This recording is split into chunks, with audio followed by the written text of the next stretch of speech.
Hey guys, so today I'm going to be reviewing a film that I have wanted to review for about a month now. Last month, on the 21st of January, I watched Mother. Now, I had some very mixed feelings about the film, and it kind of had me shook, to be honest. But, okay, let's get through actors and actresses and everything else first. Jennifer Lawrence is a great actress, obviously. She's extremely good at her craft, and that's literally no objectification to that here. She is one of the best parts of this movie. She definitely delivers as Mother. So yeah, she's definitely good. She doesn't really know much as a character, but that's fine. Javier Bardem is definitely a creepy presence. He is good as well.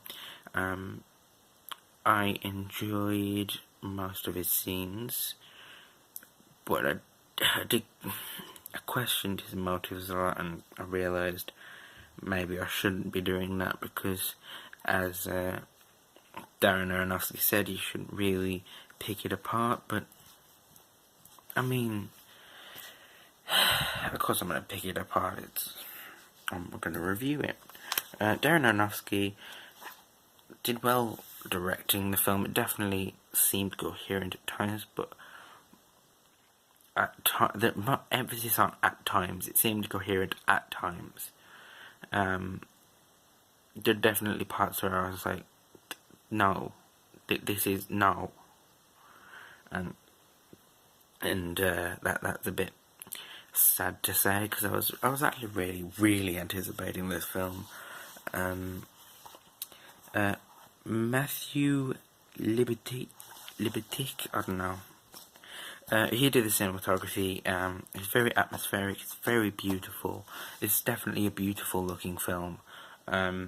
So yeah, it's got that going for it as well. This is definitely an 18 rated film with some of the things that happens in it. I won't spoil it yet. I will tell you when I'm going into spoilers. The allegory was hit and miss for me. I'm not a very religious person, but I enjoy some good filmmaking. Some of it seemed a bit too over the top. Not over the top, it seemed a bit stupid. I think that's the only good way to put it. It seemed a bit stupid, and I was like, come on. She doesn't know what's going on, really. At some points I was like, why doesn't she just leave? No, honestly, why doesn't she just leave? Yes, she gets pregnant, but I mean, if you didn't know she gets pregnant, the movie's called Mother. What did you expect? Going into spoilers. The baby. There's a scene in the film, obviously you've probably seen it, if you're here, where the baby breaks its neck and then gets eaten by all of the people. You don't see the baby getting butchered or anything, but everybody has little pieces of baby, and it's so weird, and it's not directed too well either. Some of this film is directed really well. I'll go on to the next part in a second, but the scene where the baby gets its neck broken isn't really... It isn't directed well, and I was expecting something a little bit...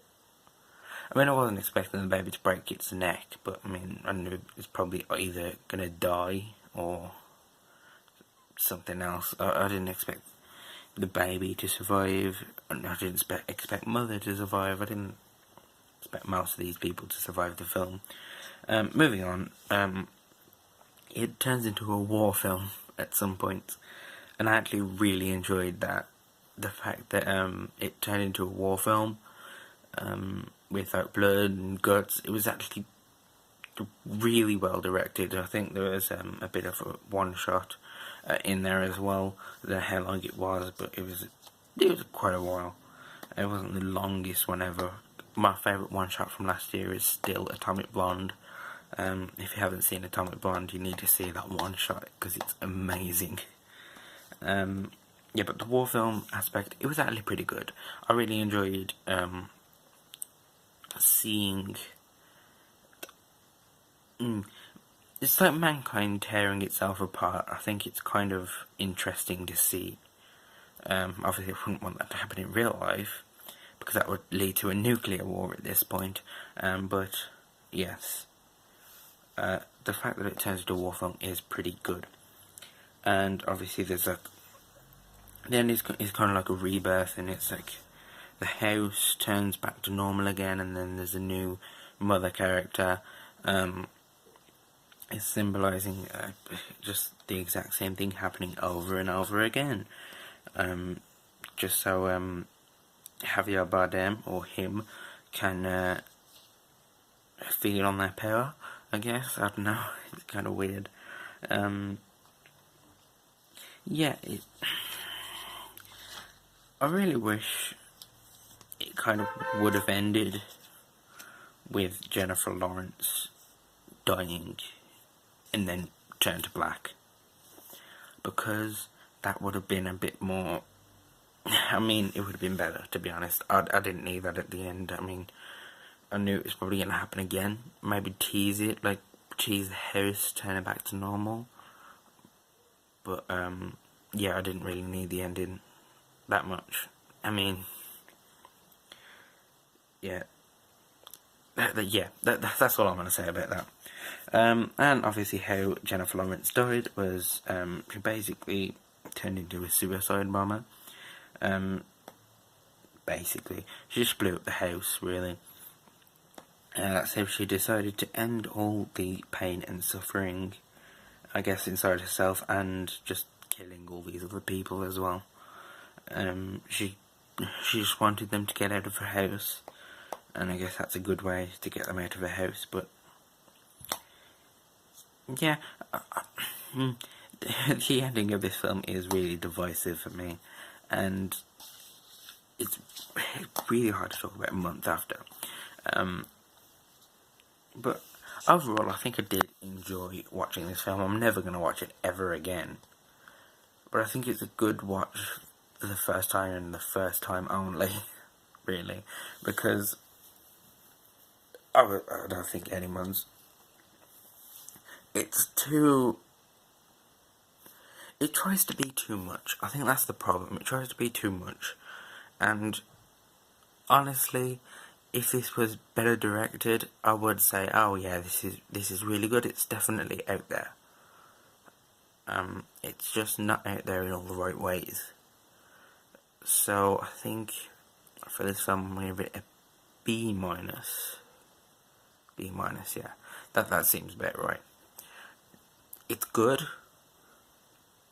but it definitely has its flaws, and they're very, very, like, prominent in the film. So when people say you either love or you hate this film, I mean, that's not true at all. You can be in the middle. It's not like you either love or hate it. So yeah.